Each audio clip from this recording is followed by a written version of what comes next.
Bem-vinda novamente, Ana. Hoje o Obrigada, nosso tema é... obrigada novamente pelo convite. Ai, a gente fica muito feliz. Hoje eu fiquei animada. Eu falei, oba, live com a Ana Cláudia, eu vou aprender bastante. E o tema hoje é alterações hormonais na menopausa, né? É um tema muito interessante. A gente já estudou na face o que acontece com as alterações hormonais. E aí eu queria perguntar um pouco. Primeiro eu vou te apresentar, talvez algumas pessoas não te conheçam aqui. Fala um pouquinho de você, Ana. Então, olha, eu me formei há 30 anos, né? Sempre trabalhei com atendimento, trabalhei em hospital também, mas assim, a vida foi me conduzindo para ir trabalhando com a saúde da mulher, né? Principalmente no começo da minha carreira, a nutrição, apesar de ainda ser muito vinculada à cozinha, né? Era, assim, para atendimento clínico, era uma coisa muito do público feminino, muito vinculada a emagrecimento, algumas patologias, né, diabetes, pressão alta. Mas eu percebia no consultório que tanto homens como mulheres vinham com essas questões, além das questões de saúde, as questões estéticas, né? E isso foi assim me envolvendo com a saúde da mulher, com a enfermeria, com essa coisa, fazer a pós-graduação em nutrição clínica e estética para poder agregar isso aos tratamentos, né? Mas como são muitos anos de atendimento, essas mulheres foram envelhecendo comigo, né? E eu comecei a receber esse público que passou comigo lá no começo, em busca dessa ajuda por conta dessa fase da menopausa, que a gente sabe que é sofrido, né? É uma adaptação muito grande do organismo. Eu já passei por ela, então pude confirmar muito das queixas que as mulheres traziam, né, no meu dia a dia. E acabei, então, assim, estudei isso, fui estudar fitoterapia para poder ajudar nessa parte também. Agora vou começar uma pós em nutrição em gastroenterologia e intestino, né? Já trabalho com intestino, já trabalho com teste de nutrigenética, e tudo isso vai agregando no atendimento, né? E eu Sim, sei que a menopausa não é uma fase fácil, né? exatamente. E assim, eu acho que a mulher ela precisa ser bem orientada, né? Ter conhecimento do que temos disponível e o que vai fazer bem para ela. A gente preparou aqui, pessoal, algumas perguntas para direcionar melhor a nossa live, tá? Então, Ana, eu vou começar com a pergunta número 1. A menopausa, ela altera peso ou não e o que fazer? Então, a primeira que a gente precisa pensar, e para as mulheres que forem mais novas, né? Que o ideal é a gente começar a pensar que a gente vai menopausar enquanto ainda jovem, né? Porque aí a gente vai trabalhando o metabolismo durante essa vida, vai criando uma memória muscular, né? Para o corpo, e isso tudo vai fazer diferença nessa fase. Tem uma alteração, sim, porque a gente tem redução dos hormônios, né? Então, do estrogênio e da progesterona, e mulher já não é muito rica em testosterona por natureza, e aí os ovários que são os responsáveis por essa produção de testosterona começam a atrofiar e essa produção começa a diminuir. Então a gente tem uma tendência de aumento de massa, uma redução da massa muscular, e isso acaba aumentando já proporcionalmente a gordura corporal, porque se você diminui músculo, a gordura em percentual acaba ficando em maior evidência, né? E outra coisa que acontece é que essa redução da produção, principalmente de estrogênio e progesterona, eles acabam mudando essa composição, o local da composição de gordura. E aí, isso é aquela queixa que as mulheres começam a fazer de que agora eu tenho uma gordura no abdômen que eu nunca tive, Uhum. né? Então, assim, é uma verdade, acontece essa alteração, mas tem muita influência do que a gente chama de ambiente externo. que é a prática de atividade física e a alimentação diária. Então, tudo isso a gente consegue ir administrando e tendo ajuda, e aí a gente pode sim, dependendo da situação, lançar mão do uso de fitoterápicos, de suplementos, né, que é a parte que me cabe como nutricionista. Aí, reposição hormonal só com acompanhamento médico, né? Isso. Então, fica muito claro, né, que o comportamento da pessoa ao longo da vida vai influenciar no resultado ao longo do processo da menopausa, né? Então, é aquela história da epigenética, né? O que a gente está fazendo tem um reflexo total nos resultados, né, daquela fase. E aí, Ana, uma outra coisa que eu queria te perguntar é que uma das grandes queixas das mulheres nessa fase são vários sintomas, né? Calor, cansaço, desânimo, ressecamento da pele. Enfim, você, como nutricionista, como é que a dieta pode atenuar esses sintomas? Então, olha, como a gente sabe, né, os sintomas são vários. Eu falo que a qualidade de vida durante essa fase de adaptação, porque, assim, vou dizer como experiência própria, como para mim já se passaram 4 anos da menopausa, chega uma hora que as coisas se estabilizam de uma maneira melhor conforme você foi cuidando e foi tratando, né? Uhum. Mas, assim, a gente tem que melhorar a qualidade de sono. Então, aí, o uso de alimentos que são ricos em triptofano e que vão ajudar na produção da melatonina podem auxiliar. Isso vai refletir na serotonina, que é o hormônio do bem-estar, da sensação de prazer, né, de mais alegria, ânimo, também vai ajudar durante o dia. Então, isso já é um fator que a gente precisa regular. Sono já vai ajudar a estabilizar o humor, né? Tem, lógico, muitas coisas têm consequência por conta da alteração hormonal, mas não é só isso, tá?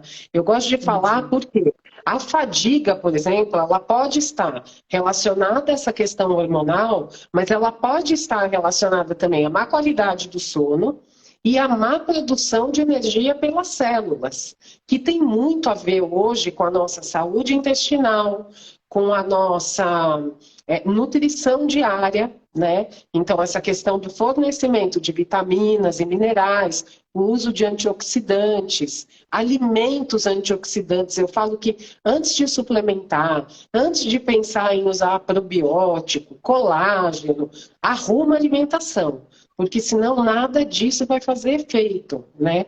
Essa questão da modificação das mucosas. Então, assim, a gente tem que lembrar do consumo de água diário. O intestino tem que funcionar todo dia. Para a produção de energia, a gente precisa de carboidrato. Então, precisa tomar muito cuidado, porque como o peso começa a mudar, a mulher começa a cortar as coisas da alimentação. E esse corte também atrapalha a produção de energia, né? Se a pessoa já entrar na menopausa acima do peso, ela vai ter um grau de inflamação que já está habitando aquele corpo. Então, tratar essa inflamação, né, um plano alimentar anti-inflamatório para ajustar isso também vai melhorar a produção de energia. Consumir fibras, a gente tem um aumento de risco das doenças cardiovasculares, de AVC, tem uma alteração, às vezes, na glicemia, os exames bioquímicos da mulher começam, dependendo da tendência, também a alterar. Então, a dieta precisa estar reguladinha para aquilo, sabe? E é importante ter esse olhar individualizado, porque eu falo que, assim, qualquer plano alimentar só cabe dentro da rotina da pessoa, se a pessoa só vai conseguir cumprir se for integrado à realidade dela. Né? Então, não adianta, gente. Eu falo que assim, olha, até fiz há pouco tempo um papo de elevador aí, que foi uma estratégia que eu usei para gravar umas pílulas rapidinho, né, de dicas, mas assim, a gente precisa entender que dieta é estratégia.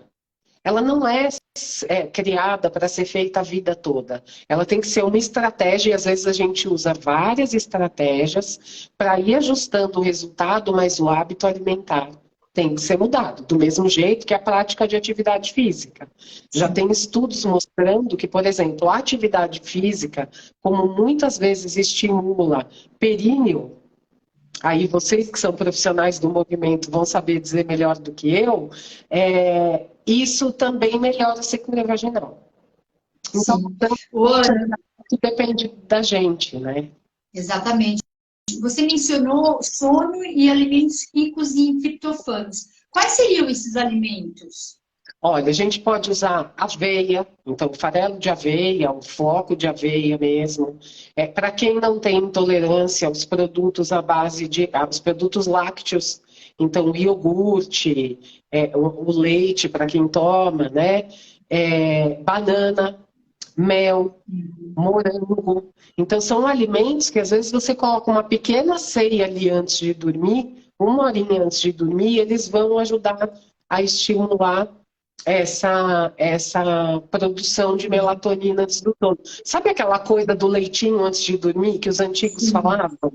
É uma realidade, gente. Eu falo que a sabedoria intrínseca é uma coisa espetacular, né? Sim. E, Ana, e se a pessoa quiser administrar algum tipo de chá, a gente ouve falar no chá de amora, qual chá pode auxiliar também? Então, olha, o chá de amora ajuda nessa questão dos calorões, né? Agora, por exemplo, para melhorar o sono, a gente pode usar chá de camomila, né? A gente pode usar uma preparação, por exemplo, com hibisco na manhã para aquela pessoa que retém muito líquido durante o dia, porque também é uma queixa essa questão do inchaço, né? Pode usar uma cavalinha para ajudar. Olha, alguém falou aqui que na Ayurveda, leitinho com noz moscada, né? Então, ajuda. O Golden Milk. Exatamente. O Golden Milk ele é interessante porque ele é muito bom para amanhã, para produzir energia também, né? Então aí você adiciona uma canela, um cravo, ele ajuda, né, a dar um estímulo. Mas agora até é importante falar que assim, ó, como tá na moda esses cafés, né? Café, power, não sei o que, para dar energia, a gente precisa entender uma coisa. Esses produtos que têm cafeína são estimuladores, eles são estimulantes. Então, eles dão um pique. Mas a produção de energia depende da sua alimentação diária. Porque a energia celular, a produção, né, dessa energia celular depende das calorias, né, da energia e do tipo de alimento que você consome. Então é importante entender assim, eu posso tomar um café com óleo de coco para dar um pique, ele vai dar pique, mas ele não estimula a produção de energia pela célula, tá? Entendi. A energia celular depende daquele carboidrato que a gente às vezes está cortando, né? De qualidade também, aí não estou querendo dizer que é para sair comendo doce, pães, mas, por exemplo, tem muitas mulheres que fazem atividade física intensa, trabalham, têm um ritmo puxado, e a hora que tem essas alterações começa a cortar, e aí piora a memória, piora o humor, né? A disposição, piora o sono, aí vai ladeira abaixo. E aí, assim, a gente sabe que existem essas quedas de estrogênio, de progesterona, de testosterona. Tem algum alimento que ajuda a melhorar, regularizar isso, esses hormônios? Então, olha, eu gosto de trabalhar com um mix, que na realidade a origem, quando eu aprendi, eu não fiz o curso de Ayurveda, mas um dos cursos que eu fiz falou sobre essa técnica, né, sobre essa estratégia alimentar, que é fazer um ciclo de sementes. Esse ciclo de sementes, ele tem, eu não vou saber ele de cor exatamente agora, mas a gente começa no primeiro dia da lua cheia, e aí você vai consumindo um tipo de semente por 15 dias e outros tipos de sementes nos 15 dias subsequentes. Isso ajuda, por exemplo, aquelas mulheres que têm o ciclo menstrual desregular. Ajuda muito a regular. Mas para a mulher que já menopausou, ela não vai voltar a menstruar. tá? Mas vai ajudar um pouquinho nessa produção de estrógeno e de progesterona. E para a testosterona, a gente pode usar a maca dourada em pó. Uma dosezinha, ela ajuda a melhorar a disposição. Ela não vai dar aquele pico de aumentar a super testosterona, mas dá uma ajuda, tá? A maca dourada é diferente da maca peruana? É a maca peruana, mas ela tem, não é nem dourada, é amarela. Ah, tá. A maca para mulher é uma maca amarela. Vende em pó. Essas lojas de produtos, de suplementos, né? Já tem latinhas, marcas delas, né? Tem em cápsula e tem em pó. Então, quem se adaptar bem ao pó, bate com suco e vai ajudar, né? Mas tem as cápsulas também. E elas ajudam bastante, tá? Não dá muita diferença em termos de... A hora que você vai fazer dosagem hormonal, ela não dá uma subida super de testosterona. Mas eu vejo no consultório as mulheres relatarem melhora da disposição e da energia diária. Ah, que bom. E outra coisa que... Para mim, o quê? Alívio de dor. Ajudou bastante. Na fase mais difícil, que é aquela fase que num dia você está ótima e no dia seguinte você acorda se arrastando, a maca logo de manhã cedo dá uma levantada boa. Tá. Outra questão é que a gente sabe que existe uma alteração da produção de colágeno, assim como uma diminuição da produção de colágeno. Se você está estudando comigo, vocês sabem que a partir dos 28, 30 anos, a gente começa a produzir menos colágeno, né? Só que na menopausa, isso se acentua ainda mais, e você começa a produzir um colágeno que é um pouco mais rígido, né? Porque as pontes que se estabelecem entre as fibras de colágeno, que a gente chama de cross-links, elas estão mais rígidas. Então, a gente tem um colágeno mais rígido, um colágeno mais ressecado, com uma dificuldade maior de deslizar. E aí, Ana, eu queria saber, em relação à flacidez, que é um aspecto que as mulheres se preocupam muito durante a menopausa, como a nutrição pode ajudar nesse aspecto? Então, olha, é bem importante para essa produção, a gente sabe, aí vocês sabem principalmente, que precisa do estímulo, né? Então, tanto para a pele, tanto para a questão da facial, como corporal. Mas assim, ó, a gente precisa de uma suplementação, né? Eu indico muito mais o uso de colágeno, porque ele também ajuda a manter a microbiota intestinal equilibrada em relação ao whey protein, por exemplo, porque hoje a gente tem muitas mulheres e nessa fase é muito fácil a redução, está piorada a produção de enzima lactase, então aí a gente entra com whey e às vezes as mulheres começam a ter outros tipos de queixa, né? Então, inflamatória, às vezes de alteração de intestino, né? Que solta o intestino, ou de estufamento, que também é uma queixa muito comum. Então, eu prefiro, na suplementação, trabalhar com colágeno, né? Porque ele já é a base de colágeno mesmo e tem esses aminoácidos tanto quanto. Quando precisa, eu entro com pool de aminoácidos, que aí já vou falar para vocês. O sabor não é gostoso, mas eu brinco com as pacientes que precisam, que eu falo, ó, é uma necessidade. Só que para toda essa suplementação, a gente precisa do valor energético. Então eu falo, às vezes, as mulheres chegam muitas vezes se entupindo de proteína, porque estão desesperadas, porque a flacidez é evidente, né? O colágeno, por exemplo, está muito relacionado à progesterona, à diminuição de progesterona.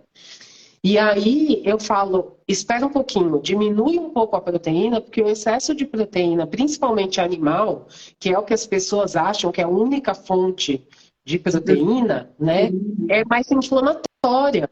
E a inflamação não favorece essa melhora também do tônus muscular. Então, a gente precisa ter um equilíbrio entre proteína animal e proteína vegetal e o fornecimento de energia que vai dos carboidratos. Eu bato muito nesse ponto e eu falo, hoje eu preciso fazer as mulheres comerem, não é mais deixar de comer. Quando eu me formei, a gente tinha que fazer as pessoas pararem de comer para emagrecer. E hoje eu preciso que as mulheres comam para emagrecer. Porque tira tanto que, na realidade, assim, principalmente se essa mulher já tiver o hábito da atividade física intensa, ela começa a usar essa proteína como fonte de energia. E aí, vai A Glória, a Glória perguntou qual tipo de colágeno você indica. então, aí depende do tipo de queixa, né? Mas hoje a gente já tem no mercado colágenos que são um mix, que são duo, que tem a mistura do colágeno para a pele e o para articulações e para a parte muscular, tá? Aí eu no consultório avalio qual que é a necessidade daquela mulher, porque às vezes até dependendo da estratégia, eu coloco um colágeno específico para a pele, por exemplo, e vou trabalhar com um whey vegetal, com uma proteína, whey não, com uma proteína vegetal como suplementação para a combinação ter o efeito que eu quero, né? Então, isso vai depender muito de cada mulher. Mas hoje a gente tem no mercado bons colágenos que são combinadas as duas funções, tanto para a pele como para a articulação, porque também tem essa questão da perda da massa óssea, né? Sim. Ô, Ana, quando você fala de proteínas vegetais, quais você geralmente indica? Ó, eu vou até falar assim, as 3 marcas que eu acho que são top, que faz diferença para a saúde feminina, porque elas são bem clean label, que a gente fala, que é quando não tem muito aditivo químico. Eu gosto muito da Nutrify, eu gosto muito da Pura Vida e gosto muito da Essential Nutrition. Aí depende da adaptação ao paladar, né? Porque a Nutrify, por exemplo, lançou agora uma linha que é a base de proteína de amêndoa, porque a proteína de ervilha tem muitas mulheres que são intolerantes, que têm gases de estufamento. Tá? Certo. Então, assim, eu não indico nada que tenha proteína de soja, não indico, tá? Soja é super inflamatória e a gente tem uma questão de transgênicos aí grande, então eu trabalho com essa linha bem clean label. Mas assim, e vou dizer, viu, gente, hoje não precisa trazer marca do exterior. Assim, em geral, né, eu vejo as pessoas assim, eu vou para os Estados Unidos, o que eu posso trazer? Eu acho que é um trambolho dentro da mala, e nós temos marcas excelentes nacionais. Sim, né? Eu acho que pode começar a trazer coisas diferentes de lá, em termos até nutricionais mesmo, né? Mas eu tenho uma patente que foi agora e falei para ela, eu posso te falar de whey, não preocupa de trazer de lá, vou te falar outras coisas que eu acho mais interessantes, né? Sim. Ana, outra queixa muito comum é, então, as queixas que estão relacionadas com a sexualidade da mulher, né? Então, ressecamento, diminuição de libido. A nutrição pode ajudar nesse aspecto? Pode ajudar, né?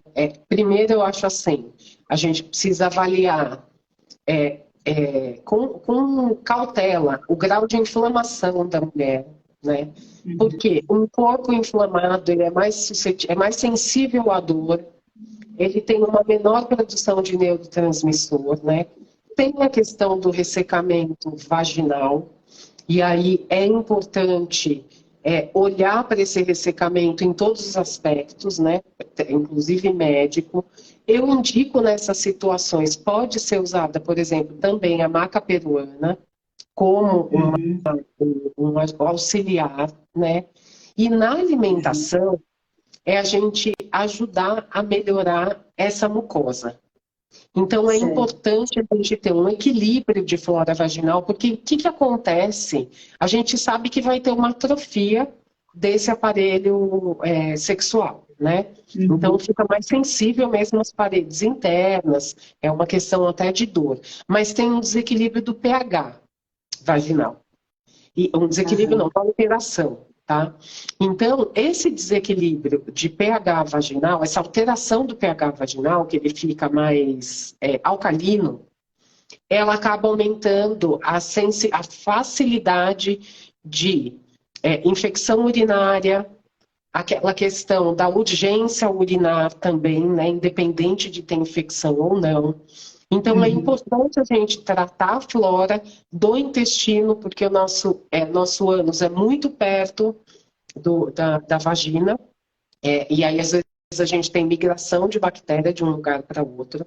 Então, é importante cuidar dessa questão, tanto da flora vaginal como intestinal, né? Certo. E aí a gente tem probióticos específicos. Hoje, eu costumo até mandar manipular os probióticos específicos para ajudar nessa saúde.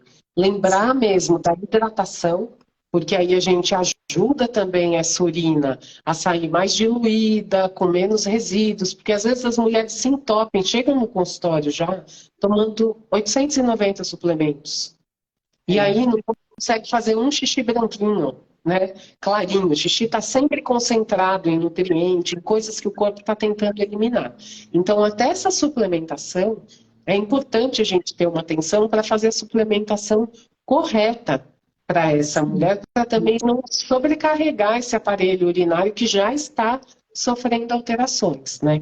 Então, a hidratação, e aí, gente, a alimentação mesmo, rica em fibras, em frutas, em vegetais, né? Lembrar de ter, por exemplo, meu lanchinho da tarde, institui a fruta. Porque o que eu vejo também é assim, as pessoas ficam tirando comida do dia, então falam assim, meu prato é minúsculo. Mas depois tem compulsão por doce, ou vai comer 3 balinhas à tarde, né? Então, assim, às vezes é até preferível fazer 3 boas refeições. Faz um prato decente de comida, no almoço e no jantar, né? Menor no jantar, que seja, mas assim, faça um bom prato de almoço, não vai comer só saladinha e grelhado, porque à tarde vai ter vontade de comer porcaria. Né? E essa alteração da glicemia, a glicação, que a gente já falou aqui, né, em outro momento lá no seu curso, naquele sábado, né, na mesa redonda, quer dizer, essa glicação, tudo isso vai alterar esse sistema, inclusive de gênito urinário também. E aí, né, a gente precisa ter essa atenção, então. Vamos comer mais comida, mulherada. E vale lembrar que é importante, acho que nessa fase, ter uma nutricionista, uma endócrina também, acho super importante para ver essa parte de hormônios, né? Dentre outras coisas. A nossa live está chegando ao fim. A Ana, eu recomendo, se você não segue ainda a Ana, a gente vai fazer aqui uma colaboração da live, então você vai conseguir ver o Instagram dela e poder segui-la. E durante esse mês de maio, a gente está dedicando à saúde da mulher. O nosso próximo encontro, a gente vai falar sobre gestação e amamentação, né? Tem algum outro recado final que você gostaria de dar para o pessoal, Ana? Olha, eu acho assim, quem for novinho e estiver assistindo aqui, comece os cuidados antes, né? Comece cedo. Quantos anos, Ana? Olha, novinha aqui, eu já falo assim, eu sou a louquinha aqui em casa do exercício. Meus filhos têm 20, 23 e eu sou inferno na vida deles, né? Eu falo, pode começar, sem atividade física não é permitido morar aqui no ambiente, tá?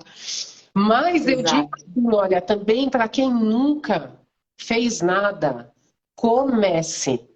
Porque assim, em 30 anos de atendimento, eu vejo o seguinte... Tem homens e mulheres que chegam no consultório aos 70, 80 anos, né? E que às vezes tem uma alteração de exame, uma coisa assim, mas tem uma qualidade de vida excelente porque sempre fizeram atividade física. E já tive paciente, gente, que começou a treinar a nadar aos 50 e hoje tem 80 e ganha campeonato sul-americano. Olha que legal. Então, não tem essa desculpa. Outra coisa, a mulherada chega no consultório e fala assim, eu tenho 40 anos, vou para a cirurgia porque não tem mais jeito. Tem sim, porque eu já vi mulher aos 70, 71, trocar massa gorda por massa muscular com alimentação e atividade física. Quem não gosta de atividade física, pensa o seguinte, gente, é a benzetacil diária. Faça atividade física. Não gosta? Pensa assim, é medicamento. É um medicamento natural hoje. Senão você vai gastar com remédio e bastante, bem caro mais tarde. Exatamente. Ana, muito obrigada.